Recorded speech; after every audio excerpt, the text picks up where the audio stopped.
আপনার প্রিয় content creator নাম কি? দেশের সব থেকে বড় কন্টেন্ট ক্রিয়েটার আমার মনে হয় দেশের প্রধানমন্ত্রী। পুরোটাই তো পিআরএ চলছে, পুরোটাই আজকে ঘুড়ি ওড়াচ্ছে, কালকে মন্দিরে যাচ্ছে, পরশুদিন গাড়িতে ঘুরছে, পুরোটাই তো কন্টেন্টের উপর। আজকে কি করছে প্রধানমন্ত্রী? দেখবেন ঘুড়ি ওড়াচ্ছে। কি এটা কন্টেন্ট না? তো যাই হোক, আমি অত সময় ফেসবুক বা এতে কাটাই না, কিন্তু আমার ফোনে প্রায় দিনে 10-12 ঘন্টা স্ক্রিন টাইম রয়েছে, যেহেতু আমাকে ফোনে অনেক কাজ করতে হয় ডেটা সংক্রান্ত।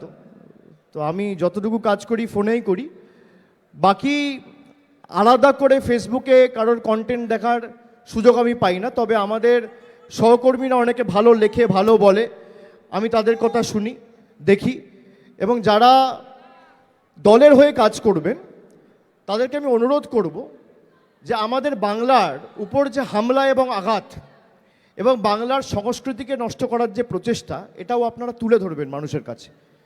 সব কিছু রাজনৈতিক করার দরকার নেই।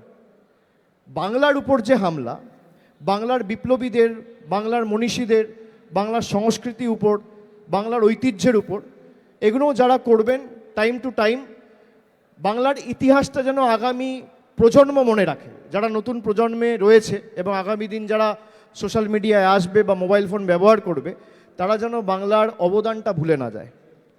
1905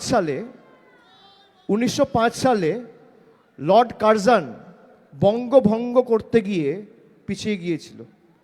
এই বাঙালিকে ভাগ করতে গিয়ে ব্রিটিশদের মাথা নত করতে হয়েছিল 1905 সালে। তারপর কলকাতা থেকে রাজধানীটা তুলে নিয়ে দিল্লিতে চলে গেছিল। সেই বাংলাকে ভাগ করতে এসছে নরেন্দ্র মোদী, অমিত শাহ। তো আগামী প্রজন্মে যাতে বাংলার ইতিহাস, বাংলার মনীষীদের অবদান, রাজনৈতিক লড়াই, স্বাধীনতার লড়াই, এগুলো জানতে পারে। বিশেষ করে মমতা বন্দ্যোপাধ্যায়ের দীর্ঘদিনের আন্দোলন সংগ্রাম, যারা নতুন এসছেন তারা অনেকে জানেন না। সবাইকে জানতে হবে, শিখতে হবে, শেখার শেষ নেই। তো এগুলো যেখানে পারবেন আপনারা বলবেন।